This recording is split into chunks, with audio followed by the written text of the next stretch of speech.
opening the innings or number 11, you need to get them right. Sure. Because that's your job. Yeah.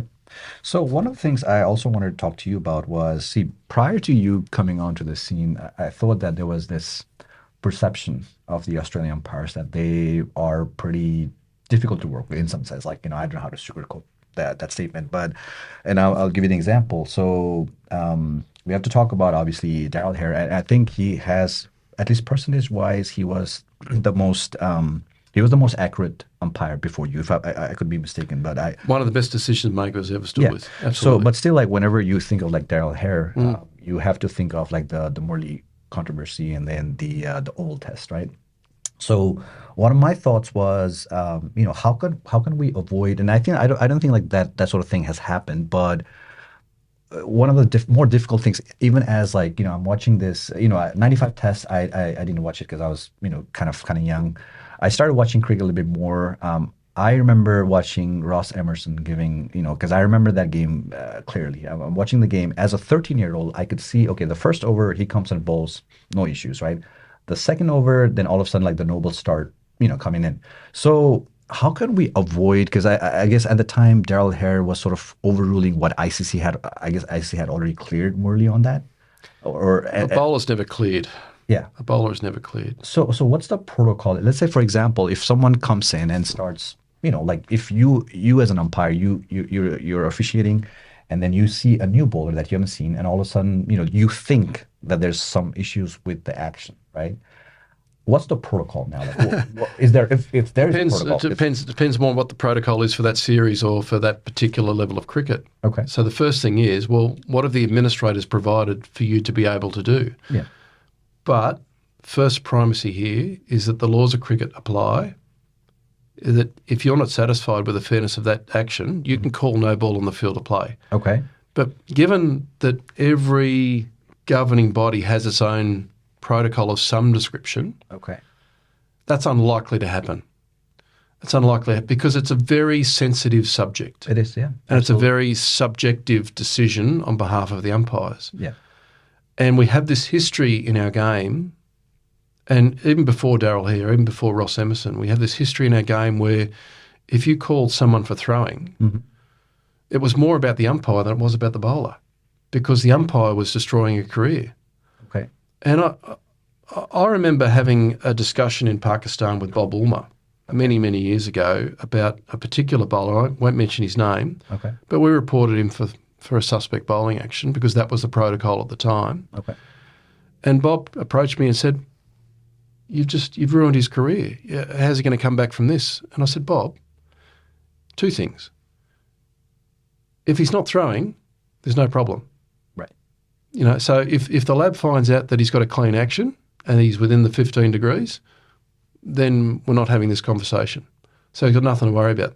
The second thing is, if he does, what about all the batters he's getting out? What about their careers?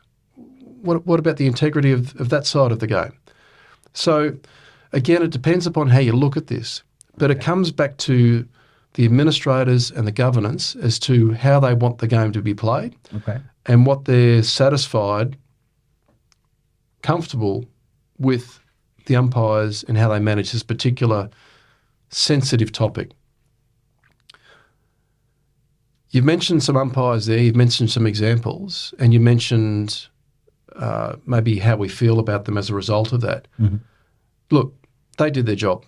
They called what they saw. And if they weren't happy with the fairness of the delivery, then they called it. Okay. And I think this sort of is attached to the DRS argument a little bit around respect for the umpire's decision. If the umpire makes the call and they deem that delivery to be unfair because that's how they feel, then you've got to respect that decision. That's what they're there to do. If the wrong umpire's there, that's a different question. That's a different issue. But what DRS and what other decisions, and I've seen a lot of examples in international cricket recently where whether it's bad light, whether it's overrates, whether it's do we play, don't we play, whether it's the condition of the ball. If the umpire makes a decision, they've made a decision. You need to respect the decision. Okay. You can disagree with it, but not to the point where it becomes dissent or you stop the game or whatever.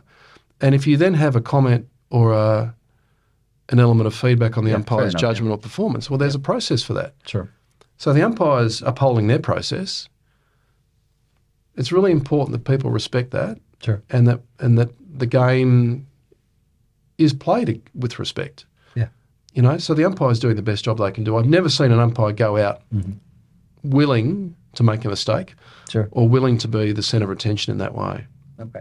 So I think it's really important that the administrators, together with their cricket committees, frame these sorts of issues like ball tampering, suspect bowling actions and the like in a way that they're happy with that, in terms of they're comfortable to support the match officials and tell them exactly what they should be doing and what they expect of them, so that the match officials can then deliver on that. Yeah. And that we keep the focus then on the players.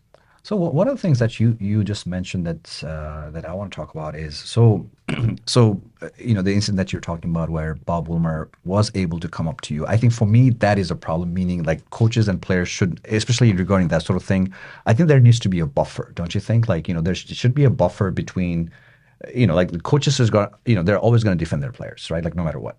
Most of the time, I would think. Right, most of the time, yes. Yeah. I wouldn't think any coach would sort of, especially in that position, because ultimately it affects their job and their entire thing. So, I just don't think there really should be a direct correspondence between, especially on matters like that. There should be a government body. You should, again, kind of take it up to them. They'll talk to the umpires. So you kind of, have that in-between figure or whatever organization or whatever you call it, right? So. Yeah, I can understand that view, Sanjeev, but for me, there's a time and place. And it's a bit like if I'm umpiring a match and a bowler delivers a ball, there's an appeal, and I've said not out, I'm half expecting that bowler to come past me and say, why wasn't that out? Okay, yeah. Now, if they ask that question with due respect and in the right way, I'll give them an answer. They mightn't like the answer. Yeah. Oh, they will not like some bullet, right? But I'm okay with that. Sure. Now, I'm not justifying my decision for their approval. What I am doing is I'm building relationship. And what I think, and why I am happy to talk to coaches and captains and players, and why I think it's really important for match officials to be approachable, is so you can have a working relationship with them. So I'm very comfortable to have a discussion with a Bob Woolmer or a Andrew McDonald or whoever the coach might be, or a captain or a player, sure, and discuss an issue. But if that's done at the right time and place, if it's done with respect, if it's done through the objective of mutual understanding, I think that's a good thing to do, because umpires need to set the tone for the match with the captains. Sure. How are we going to play this game? How are we going to communicate? How are we going to get on? We want to have some fun. Yeah. We want this to be a good environment. We want it to be played with, not just good humour and good spirit, but we want to be tested. It's going to be hard. That's okay. No problem at all. And I'm very happy that if you ask a question with respect, I'll give you an answer.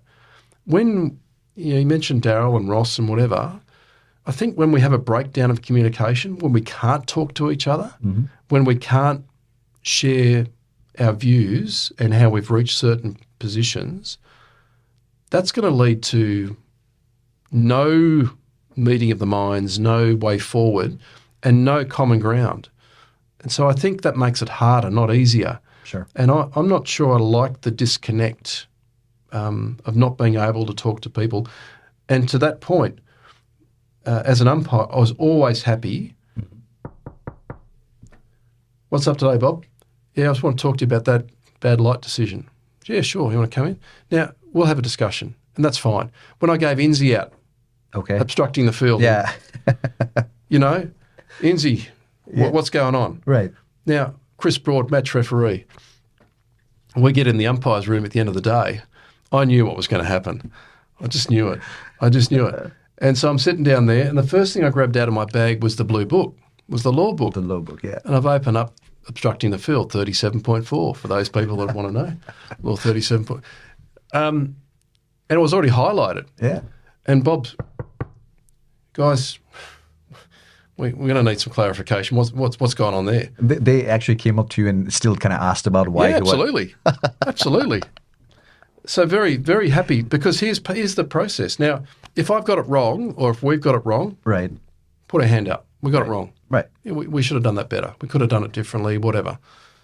But if we're not, Right. well, Bob, here's what the law says. Have a read of that Yeah. and tell me what part of willful didn't happen out there this afternoon. That was like one of the best